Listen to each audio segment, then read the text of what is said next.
Penduduk pulau itu mengunci pintu-pintu mereka, tetapi tidak ada yang dapat menghentikan si hantu memasuki rumah mereka, dan tidak seorang pun akan melupakan topengnya. Jersey, yang terkenal dengan perdagangan wol dan sapinya, lebih kecil dari wilayah London Raya. Dengan lebar hanya 9 mil dan panjang 5 mil, pulau kecil ini merupakan bagian dari negara berdaulat Britania Raya yang terletak di Selat Inggris antara Inggris dan Prancis. Populasinya pada tahun 50-an hanya sekitar 30.000 jiwa. Pulau itu menghadapi masa yang gelap dan menakutkan antara tahun 57-an dan 71-an ketika seorang pria bertopeng paling menakutkan membuat penduduk pulau ketakutan dengan teror mengerikan dan meninggalkan jejaknya di pulau itu selamanya. Dia dikenal sebagai Monster Jersey. Pada tahun 57, seorang perawat sedang menunggu bus di daerah Monte Alabe di pulau itu. Mengenakan mantel panjang dan syal menutupi wajahnya, seorang pria mendekatinya dan memukul kepalanya, mengikatkan tali di lehernya, dan melakukan kekerasan seksual brutal terhadapnya di ladang di dekat rumahnya. Dia terluka parah selama serangan itu dan membutuhkan beberapa jahitan. Pada saat dia ditemukan dan dibawa ke rumah sakit, dokter sampai kebingungan tentang bagaimana pelaku melakukan kerusakan sebesar itu. Tapi akhirnya pulih dari luka fisiknya walau suaminya merasa kecewa dan kesal terhadap pelakunya. Monster itu menyerang kembali. Kali ini seorang wanita berusia 20 tahun pada bulan Maret 57 yang sedang berjalan pulang dari halte bus dekat Trinity. Ia menggunakan metode yang sama terhadap wanita itu. Monster menariknya ke sebuah ladang dengan mencekik lehernya dan menyerangnya serta melecehkannya hingga kesulitan berjalan dan harus dibawa ke rumah sakit untuk beberapa jahitan. Ketika dia sembuh, pacarnya langsung memutuskannya. Pada bulan Juli, monster itu kembali menyerang seorang wanita berusia 31 tahun. Dia juga mengalami susah berjalan dan kemudian seorang wanita berusia 28 tahun di St. Martins pada bulan Oktober 59. Dia juga mengalami kesulitan berjalan dan suaminya sangat marah terhadap pelaku. Setelah banyaknya serangan yang malah menjadi ketakutan para suami tersebut, para korban memberikan pernyataan mereka kepada polisi dan semuanya memiliki tema yang berulang. Mereka semua mengonfirmasi bahwa pria itu tingginya sekitar 5,6 kaki, berusia pertengahan 40-an dan memiliki aksen Irlandia aneh yang mereka yakini palsu. Mereka juga menggambarkannya sebagai orang yang berbau apek, namun memiliki tenaga leceh yang luar biasa. Polisi sepakat bahwa pelaku yang sama telah menyerang mereka semua dan ia dikenal di media sebagai si Monster Jersey. Pada tahun 60, Monster mengubah pola serangannya dan mulai membobol rumah-rumah dan menyerang orang-orang di rumah mereka alih-alih di jalan. Tak seorang pun aman pada saat itu. Pesanan celana dalam besi pun mulai meningkat di pandai besi terdekat. Pada tanggal 14 Februari, Beast of Jersey memanjat jendela sebuah rumah dan masuk ke kamar tidur di lantai atas. Anak laki-laki yang kamarnya dimasukinya baru berusia 12 tahun. Ketika terbangun, ia melihat seorang pria bertopeng berdiri di kaki tempat tidurnya, mengarahkan senter ke wajahnya yang membuatnya silau. Pria itu mengikatkan tali di leher anak laki-laki itu dan menyeretnya keluar ke sebuah ladang di mana ia melecehkannya walau bukan wanita. Ketika penyerangan selesai, pria itu membawa anak laki-laki itu kembali ke rumahnya dan mengucapkan terima kasih sebelum akhirnya menghilang. Pada bulan Maret, seorang wanita yang sedang berjalan menuju halte bus di Saint Brelade berhenti untuk berbicara dengan seorang pria yang telah menghentikan mobilnya dan menawarkan tumpangan kepadanya. Pria itu mengatakan bahwa dia adalah seorang dokter yang sedang dalam perjalanan untuk menjemput istrinya. Wanita itu menerima tumpangan dan masuk ke dalam rover, lalu keduanya pergi. Ketika dia berbalik untuk berbicara dengan pria itu, dia menyadari bahwa pria itu mengenakan mantel besar, topi, dan sarung tangan. Dia tidak dapat melihat wajahnya, dan ketika dia menyadari kesalahan yang telah dibuatnya, dia telah membawa mereka ke bagian pulau yang terpencil. Monster memukul wanita itu, meninju wajahnya dengan keras dan mengikat tangannya di belakang punggungnya, lalu membawanya keluar dari mobil ke sebuah ladang. Setelah selesai melakukan kekerasan seksual yang parah terhadapnya, dia membawanya kembali ke mobil dan mereka berdua pergi. Menyadari bahwa ini adalah kesempatannya untuk melarikan diri, wanita itu melompat keluar dari kendaraan yang sedang melaju dan mulai berteriak. Karena panik mendengar suara itu, pria itu melaju kencang dan tidak pernah ditemukan. Wanita itu harus dibawa ke rumah sakit untuk mendapatkan beberapa jahitan hingga bisa jalan dan pulih. Belakangan bulan itu juga, seorang wanita berusia 43 tahun dan putrinya yang berusia 14 tahun sedang tidur di pondok mereka di bagian terpencil pulau di St. Martins. Sang ibu terbangun setelah tengah malam karena telepon berdering di lantai bawah. Ia bangkit dari tempat tidur untuk menjawabnya, tetapi tidak ada suara apapun di ujung sana, diikuti bunyi klik dan nada sambung. Karena mengira itu adalah nomor yang salah, ia kembali tidur. Beberapa saat kemudian, dia terbangun lagi karena suara. Dia kembali menuruni tangga untuk menyelidiki suara aneh itu, menyalakan lampu agar bisa melihat lebih jelas. Saat dia mencapai anak tangga paling bawah, lampu padam dan dia menyadari bahwa dia tidak sendirian. Ada seseorang di ruang tamu, jadi dia mengangkat telepon untuk menelepon polisi setempat, tetapi saluran teleponnya mati. Saluran telepon telah terputus. Pada saat itu dia mulai panik. Sosok di ruang tamu berlari ke arah wanita itu, meminta uangnya dan mengancam akan membunuhnya. Dalam perkelahian itu, putrinya terbangun karena mendengar suara itu dan pergi untuk melihat apa yang terjadi. Ketika melihat gadis muda itu, pria itu melepaskan sang ibu itu dan menerjang tangga ke arah putrinya. Wanita itu yang sekarang bebas berlari ke rumah tetangganya meminta bantuan dan membawa mereka kembali ke pondok untuk menangkap penyusup itu. Tetapi ketika mereka tiba, mereka menemukan putrinya sendirian. Dia telah diikat dan dilecehkan sangat parah, tetapi dia masih hidup walau harus seminggu perawatan rumah sakit hingga akhirnya sembuh di 2 bulan berikutnya. Pada bulan April, seorang gadis berusia 14 tahun dibangunkan oleh seorang pria di kamar tidurnya yang sedang mengawasinya saat ia tertidur. Ia mulai berteriak dengan harapan dapat membangunkan orang tuanya yang sedang tidur. Upaya itu berhasil dan pria itu pun melarikan diri keadaan yang gagal panen. Pada bulan Juli tahun yang sama, seorang anak laki-laki berusia 8 tahun diambil dari rumahnya. Tali diikatkan di lehernya dan dibawa ke ladang terdekat kemudian dilecehkan. Setelah penyerangan, ia dibawa kembali ke rumahnya dan diantar langsung ke depan pintu rumahnya. Ini menjadi penyerangan terakhir tahun itu.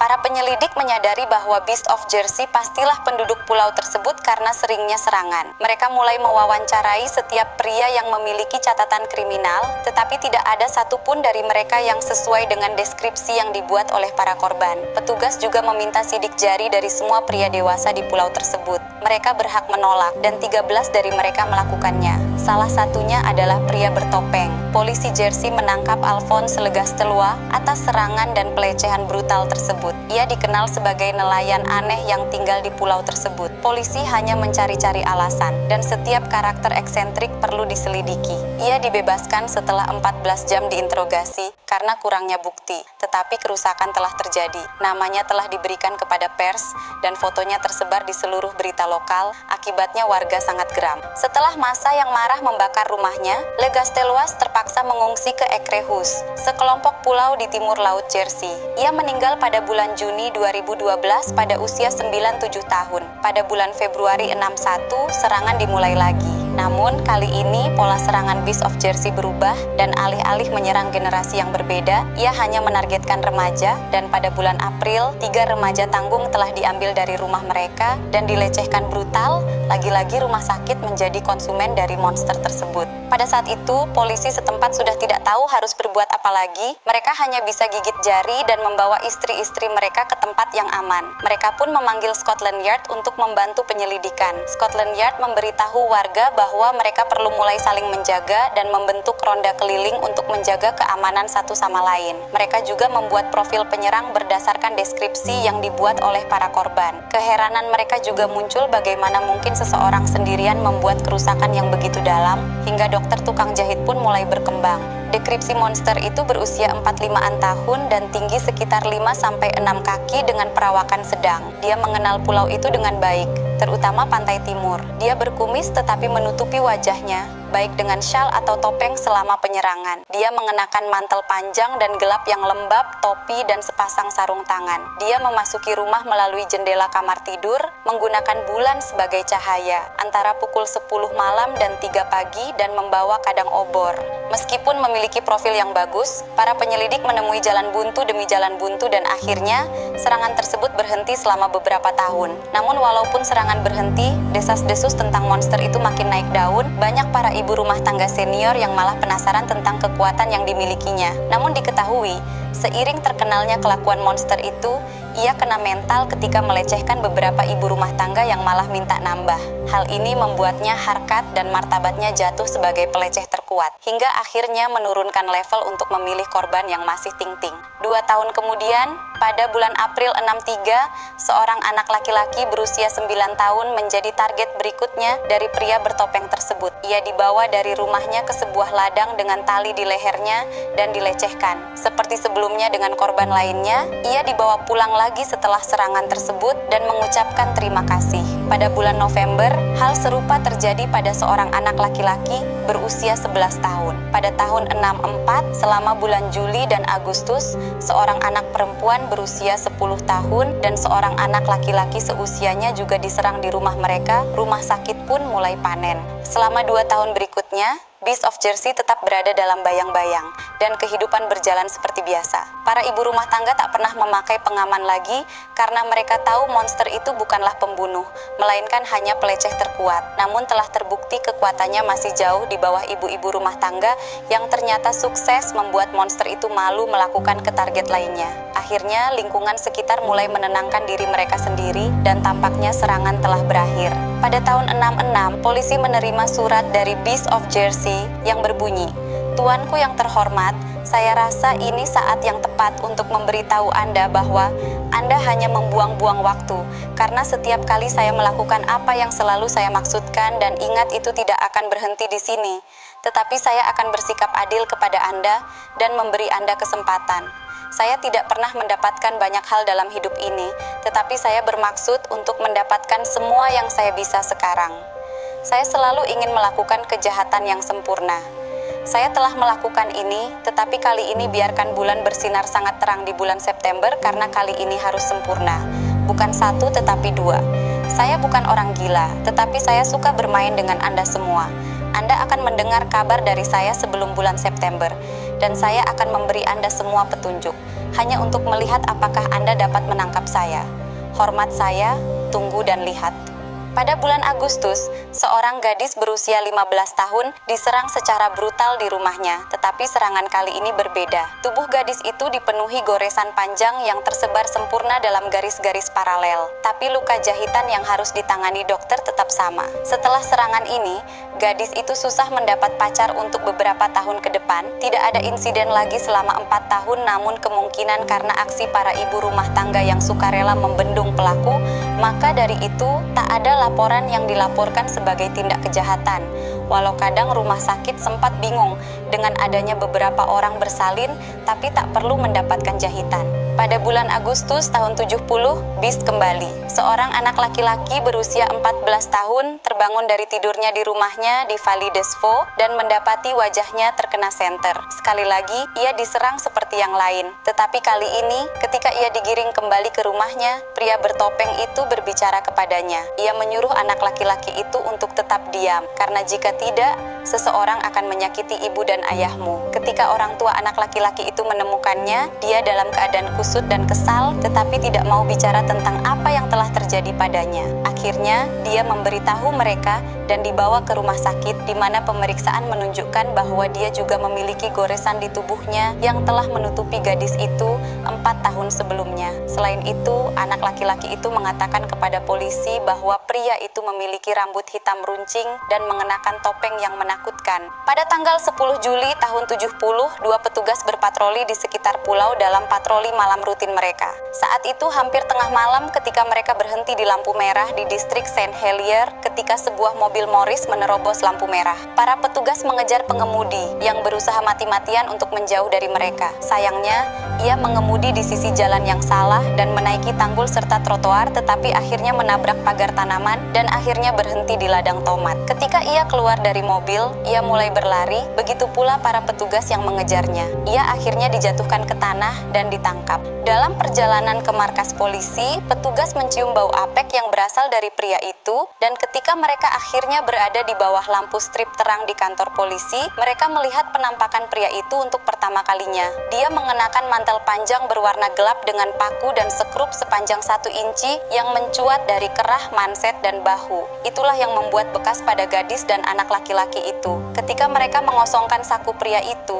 mereka menemukan sebuah senter hitam dengan selotip yang menutupi sebagian besar kaca senter, sehingga hanya sedikit cahaya cahaya yang bisa bersinar. 2 potong tali digunakan untuk mengikat korbannya, topi wol, dan selotip. Mereka juga menemukan wig hitam berduri dan topeng yang digunakannya untuk meneror korbannya. Lahir pada tahun 1925, Edward Paisnell yang berusia 46 tahun adalah seorang kepala keluarga dengan seorang istri dan anak-anak. Ia bekerja di bidang konstruksi dan berasal dari keluarga kaya. Ia tidak memiliki catatan kriminal, tetapi dipenjara selama sebulan selama Perang Dunia II oleh perwira Jerman ketika ia mencuri makanan untuk keluarga yang kelaparan. Ia berperan sebagai Sinterklaas di panti asuhan tempat istrinya bekerja dan anak-anak memanggilnya Paman Ted. Namun Edward Paisnell memiliki sisi lain, termasuk dorongan seksual yang rendah dan setidaknya 1 wanita simpanan. Akan tetapi, istrinya tidak pernah curiga dan pernikahan mereka tampak normal. Bahkan istrinya hanya dapat sedikit jatah buasnya. Ketika ditanya tentang pakaian yang dikenakannya dan mengapa ia ngebut, ia mengatakan kepada penyidik bahwa ia akan pergi ke pesta seksowak dan tidak ingin dikenali. Mengenai kuku-kukunya, ia mengatakan bahwa ia menambahkannya untuk berjaga-jaga jika ia diserang oleh seseorang yang menguasai ilmu bela diri. Ia menolak untuk berbicara tentang topeng dan wig yang dikenakannya malam itu, berdasarkan bekas-bekas luka di wajahnya. Paisnell ditahan dan petugas dikirim untuk menggeledah rumahnya. Begitu sampai di rumah, mereka menemukan ruang rahasia terkunci di dalam kamar tidurnya. Baunya apek dan mereka menemukan pakaian lama dan wig buatan sendiri lengkap dengan alis palsu yang senada. Mereka menemukan kamera dan foto-foto rumah di seluruh pulau. Para penyelidik yakin bahwa ia telah merencanakan serangannya selama bertahun-tahun dan telah merencanakan lebih banyak lagi. Ketika mereka bertanya kepada Paisnell tentang foto-foto tersebut, ia mengatakan kepada mereka bahwa ia telah memilih korbannya bertahun-tahun sebelum kejahatan terjadi. Ia mengetahui detail spesifik tentang keluarga dan rumah mereka dan tahu jendela mana yang harus dipanjat pada malam penyerangan. Mereka juga menemukan tempat pemujaan setan miliknya yang meliputi sebuah altar, sebilah pedang, dan banyak koleksi buku tentang ilmu hitam dan ilmu gaib. Pada tanggal 29 November, 71 juri membutuhkan waktu 38 menit untuk menyatakannya bersalah atas 13 tuduhan pelecehan brutal, penyerangan tidak senonoh terhadap 6 korbannya. Ia dijatuhi hukuman 30 tahun di penjara Winchester di Inggris tetapi dibebaskan pada tahun 91 setelah menjalani 20 tahun hukuman karena berperilaku baik. Ia mencoba untuk pindah kembali ke Jersey, tetapi karena teror darinya selama bertahun-tahun dan sering membuat wanita hingga binor berjalan merangkak bagaikan habis melahirkan, akhirnya warga tidak menerimanya lagi dan sebagai gantinya, ia pindah ke Isle of Wight. Ia meninggal 3 tahun kemudian karena serangan jantung pada tahun 94. Pada tahun 2007, penyelidikan pelecehan yang diberi nama Operation Rectangle dimulai, yang melihat banyak anak dalam perawatan asuh di pulau tersebut teraniaya selama bertahun-tahun. Pada tahun 2008, selama penggeledahan di Haute de la Garenne, sebuah rumah yang menampung hingga 60 anak sekaligus, petugas menemukan 65 gigi susu di ruang bawah tanah, banyak diantaranya milik anak-anak yang lebih tua yang mungkin sudah tanggal. Mereka juga menemukan belenggu di bawah tanah yang diikatkan ke dinding. Anak-anak dihukum oleh staf dan selama ini diyakini bahwa Edward Paisnell merupakan bagian dari konspirasi karena keterlibatannya dalam sistem pengasuhan anak angkat, tetapi polisi kemudian mengonfirmasi bahwa ia tidak terlibat dalam penyelidikan. Meski ia hanya didakwa atas 13 tuduhan, diyakini bahwa ia menyerang jauh lebih banyak orang daripada jumlah yang melapor, karena di tahun-tahun setelah terungkapnya kasus, banyak para suami yang kesusahan untuk menggauli istrinya, bahkan hingga 2 bulan. Namun setelah si istri mau dan melayaninya, para suami lebih ke arah curiga yang seharusnya itu sempit karena 2 bulan dibiarkan, tetapi malah longgar hingga 3 kali lipat dari terakhir kali digunakan. Walau awalnya dia mengabaikannya, namun terpecahnya kasus ini menjadikannya berpikir jika selama ini hal itu mungkin saja terjadi. Beberapa wanita hamil juga dilaporkan mengalami persalinan sangat lancar bahkan tanpa jahitan.